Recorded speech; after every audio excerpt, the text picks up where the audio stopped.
ದಿನ ಒಂದೇ ತರದ ಪಲ್ಯವನ್ನು ಮಾಡಿ ಬೇಜಾರಾಗಿದ್ರೆ ಇವತ್ತು ಈರುಳ್ಳಿ ಸೊಪ್ಪಿನಿಂದ ತುಂಬಾ ಅದ್ಭುತವಾದ ರುಚಿಯಾದ ರೆಸಿಪಿಯನ್ನು ಮಾಡೋಣ ಬನ್ನಿ. ಇದೊಂದು ರೆಸಿಪಿ ಇದ್ರೆ ಸಾಕು, ಯಾವುದೇ ರೀತಿ ಸೈಡ್ ನಲ್ಲಿ ಪಲ್ಯನೂ ಬೇಕಾಗಿಲ್ಲ ಹಾಗೂ ಚಟ್ನಿ ಕೂಡ ಬೇಕಾಗಿಲ್ಲ. ಇದು ರೊಟ್ಟಿ ಜೊತೆ, ಚಪಾತಿ ಜೊತೆ, ಅನ್ನದ ಜೊತೆ ತುಂಬಾನೇ ಕಾಂಬಿನೇಷನ್ ಇರುತ್ತೆ ವೀಕ್ಷಕರೇ. ಸೊ ಬನ್ನಿ ರೆಸಿಪಿಯನ್ನು ಶುರು ಮಾಡೋಣ. ಇವಾಗ ಮೊದಲಿಗೆ ಈರುಳ್ಳಿಯ ಸೊಪ್ಪಿದೆಲ್ಲ ಇದನ್ನು ಚಿಕ್ಕದಾಗಿ ಕಟ್ ಮಾಡ್ಕೊಳ್ಬೇಕು. ಮೊದಲಿಗೆ ಈರುಳ್ಳಿ ಸೊಪ್ಪಿನ ಮೇಲ್ಗಡೆ ಇದೆಲ್ಲ ಈ ಸಿಪ್ಪೆಯನ್ನು ತೆಗೆದುಕೊಳ್ಬೇಕು. ಕ್ಲೀನ್ ಮಾಡ್ಕೊಳ್ಳಿ ಈರುಳ್ಳಿ ಸೊಪ್ಪನ್ನು. ರೆಸಿಪಿ ತುಂಬಾನೇ ಈಜಿಯಾಗಿದೆ ವೀಕ್ಷಕರೇ. ನಾವು ಗ್ಯಾಸ್ ಹಚ್ಚದೇನೆ ಈರುಳ್ಳಿಯ ಸೊಪ್ಪಿನ ಚಟ್ನಿಯನ್ನು ಮಾಡ್ಕೊಳ್ಬಹುದು. ಕೇವಲ ಒಂದು 5 ನಿಮಿಷದಲ್ಲೇ ರೆಡಿ ಆಗುತ್ತೆ. ಒಂದು ಈರುಳ್ಳಿಯ ಸೊಪ್ಪಿನ ಮೇಲ್ಗಡೆ ಸಿಪ್ಪೆಯನ್ನು ತೆಗೆದು ಕ್ಲೀನ್ ಮಾಡ್ಕೊಂಡಿದ್ದೇನೆ. ಇನ್ನು ಮಿಕ್ಕಿದ್ದು ಕೂಡ ಇದೇ ರೀತಿಯಾಗಿ ಮಾಡ್ಕೊಳ್ಬೇಕು. ಇವಾಗ ಈರುಳ್ಳಿ ಸೊಪ್ಪನ್ನು ಈ ರೀತಿ ಮಡಚಿ ಚೆನ್ನಾಗಿ ಚಾಕುನಿಂದ ಅಥವಾ ಕತ್ತರಿಯಿಂದ ಕಟ್ ಮಾಡ್ಕೊಳ್ಳಿ. ಚಿಕ್ಕದಾಗಿ ಕಟ್ ಮಾಡ್ಕೊಳ್ಬೇಕು. ವಿಡಿಯೋದಲ್ಲಿ ಯಾವ ರೀತಿ ತೋರಿಸ್ತಾ ಇದ್ದೇನಲ್ಲ ಅದೇ ರೀತಿಯಾಗಿ ನೀವು ಕೂಡ ಕಟ್ ಮಾಡ್ಕೊಳ್ಳಿ ಚಿಕ್ಕದಾಗಿ. ಈರುಳ್ಳಿಯ ಸೊಪ್ಪಿನ ಚಟ್ನಿ ಮಾಡೋದಕ್ಕೆ ಎಷ್ಟು ಬೇಕೋ ಅಷ್ಟೇ ಕಟ್ ಮಾಡಿ ಇಟ್ಕೊಂಡಿದ್ದೇನೆ. ಇವಾಗ ಇದನ್ನು ಚೆನ್ನಾಗಿ ತೊಳೆದುಕೊಳ್ಳೋಣ. ಈರುಳ್ಳಿ ಸೊಪ್ಪನ್ನು ಚೆನ್ನಾಗಿ ತೊಳೆದಾದ ಮೇಲೆ ಈ ರೀತಿ ಒಂದು ಕುಟಾಣಿಯನ್ನು ತೆಗೆದುಕೊಳ್ಳಿ. ಇದರಲ್ಲಿ ಈರುಳ್ಳಿ ಸೊಪ್ಪನ್ನು ಹಾಕಿಕೊಳ್ಬೇಕು. ಈರುಳ್ಳಿ ಸೊಪ್ಪು ತೊಳೆದಾದ ಮೇಲೆ ಚೆನ್ನಾಗಿ ಕೈಯಿಂದ ಹಿಂಡಿ ಈ ರೀತಿ ಈ ಕುಟಾಣಿಯಲ್ಲಿ ಹಾಕಿಕೊಳ್ಳಿ. ಒಂದ್ ಸ್ವಲ್ಪನೂ ನೀರಿರಬಾರ್ದು ಇದರಲ್ಲಿ. ಆ ರೀತಿಯಾಗಿ ಕುಟಾಣಿಯಲ್ಲಿ ಈ ಈರುಳ್ಳಿ ಸೊಪ್ಪನ್ನು ಹಾಕಿಕೊಳ್ಳಿ. ಪೂರ್ತಿಯಾಗಿ ನಾನು ಹಾಕಿಕೊಂಡಿದ್ದೇನೆ.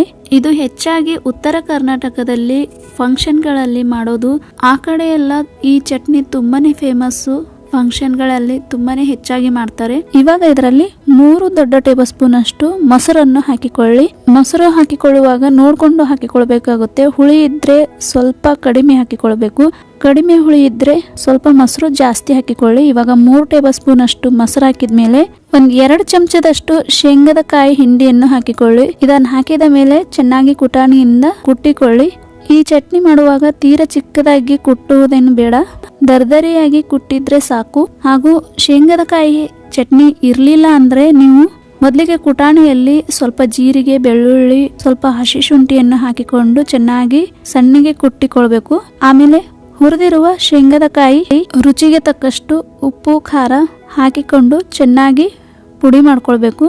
ಪುಡಿ ಆದ್ಮೇಲೆ ಈರುಳ್ಳಿ ಸೊಪ್ಪನ್ನು ಹಾಕಿಕೊಂಡು ಮತ್ತೆ ಮೊಸರು ಹಾಕಿಕೊಂಡು ಈ ರೀತಿಯಾಗಿ ಕುಟ್ಕೊಳ್ಬೇಕು. ಶೇಂಗದ ಕಾಯಿ ಚಟ್ನಿ ಇರ್ಲಿಲ್ಲ ಅಂದ್ರೆ ಆ ರೀತಿಯಾಗಿ ಮಾಡ್ಕೊಳ್ಳಿ. ಇದ್ರೆ ಈ ರೀತಿಯಾಗಿ ವಿಡಿಯೋದಲ್ಲಿ ಯಾವ ರೀತಿ ತೋರಿಸಿದ್ದನಲ್ಲ ಅದೇ ರೀತಿಯಾಗಿ ಮಾಡ್ಕೊಂಡು ಚೆನ್ನಾಗಿ ಈ ರೀತಿ ಮಿಕ್ಸ್ ಮಾಡ್ಕೊಳ್ಳಿ. ಮೊಸರು ನೋಡ್ಕೊಂಡು ಹಾಕಿಕೊಂಡು ಚೆನ್ನಾಗಿ ಮಿಕ್ಸ್ ಮಾಡ್ಕೊಳ್ಬೇಕು ಈ ರೀತಿಯಾಗಿ. ಮತ್ತೆ ನಾನು ಇಲ್ಲಿ ಮೊಸರು ಹಾಕಿಕೊಂಡು ಚೆನ್ನಾಗಿ ಮಿಕ್ಸ್ ಮಾಡ್ಕೊಂಡಿದ್ದೇನೆ. ಮತ್ತೆ 1 ಚಮಚದಷ್ಟು ಶೇಂಗದ ಕಾಯಿ ಚಟ್ನಿಯನ್ನು ಹಾಕಿಕೊಂಡು ಮಿಕ್ಸ್ ಮಾಡ್ಕೊಳ್ತಾ ಇದ್ದೇನೆ. ನೋಡ್ಕೊಂಡು ಮೊಸರು ಮತ್ತು ಶೇಂಗದ ಕಾಯಿ ಚಟ್ನಿಯನ್ನು ಹಾಕಿಕೊಳ್ಬೇಕಾಗುತ್ತೆ ಈ ರೆಸಿಪಿಯಲ್ಲಿ. ಚೆನ್ನಾಗಿ ಕುಟ್ಟಿದಾದ್ಮೇಲೆ ಸ್ವಲ್ಪ ಅಥವಾ ರುಚಿಗೆ ತಕ್ಕಷ್ಟು ಉಪ್ಪನ್ನು ಹಾಕಿಕೊಂಡು ಚೆನ್ನಾಗಿ ಮಿಕ್ಸ್ ಮಾಡ್ಕೊಳ್ಳಿ. ಇವಾಗ ನಮ್ಮ ಈರುಳ್ಳಿಯ ಸೊಪ್ಪಿನ ಚಟ್ನಿ ರೆಡಿಯಾಗಿದೆ ತಿನ್ನೋಕ್ಕೆ. ತುಂಬಾನೇ ಅದ್ಭುತ ರುಚಿಯಾಗಿರುತ್ತೆ ಈ ಚಟ್ನಿ. ಇಲ್ಲಿ ನಾನು ಬಿಸಿ ಬಿಸಿ ರೊಟ್ಟಿ ಜೊತೆ ಈ ಚಟ್ನಿಯನ್ನು ಸರ್ವ್ ಮಾಡ್ತಾ ಇದ್ದೀನಿ. ನೀವು ಇದನ್ನು ರೊಟ್ಟಿ ಅಥವಾ ಚಪಾತಿ, ಅನ್ನ ಜೊತೆ ಕೂಡ ತಿನ್ನಬಹುದು. ತುಂಬಾನೇ ಟೇಸ್ಟಿಯಾಗಿರುತ್ತೆ ವೀಕ್ಷಕರೇ. ಈ ಒಂದು ಚಟ್ನಿ ಮಾಡ್ಕೊಂಡ್ರೆ ಸಾಕು. ಯಾವುದೇ ರೀತಿಯ ಸಾಂಬಾರ್ ಬೇಡ, ಪಲ್ಯ ಬೇಡ. ಒಂದ್ಸಲ ಈ ರೆಸಿಪಿ ಮಾಡಿ ನೋಡಿ. ಒಂದ್ಸಲ ತಿಂದ್ರೆ ಪದೇ ಪದೇ ಮಾಡ್ಕೊಂಡು ತಿಂತೀರಾ, ಅಷ್ಟು ಅದ್ಭುತ ರುಚಿಯಾಗಿರುತ್ತೆ. ನೋಡಿದ್ರಲ್ಲ ವೀಕ್ಷಕರೇ, ಎಷ್ಟು ಈಜಿಯಾಗಿ ಒಂದು 5 ನಿಮಿಷದಲ್ಲಿ ಈರುಳ್ಳಿ ಸೊಪ್ಪಿನಿಂದ ಒಂದು ಅದ್ಭುತ ರುಚಿಯಾಗಿ ಚಟ್ನಿ ಮಾಡ್ಕೊಳ್ಬಹುದು ಅಂತ. ರೆಸಿಪಿ ಇಷ್ಟವಾದಲ್ಲಿ ಪ್ಲೀಸ್ ವೀಕ್ಷಕರೇ ಲೈಕ್, ಶೇರ್ ಹಾಗೂ ಸಬ್ಸ್ಕ್ರೈಬ್ ಮಾಡೋದನ್ನು ಮರಿಬೇಡಿ. ಮತ್ತೆ ಸಿಗೋಣ ಹೀಗೆ ಒಂದು ಇಂಟ್ರೆಸ್ಟಿಂಗ್ ಆದ ರೆಸಿಪಿ ಜೊತೆಗೆ. Thank you.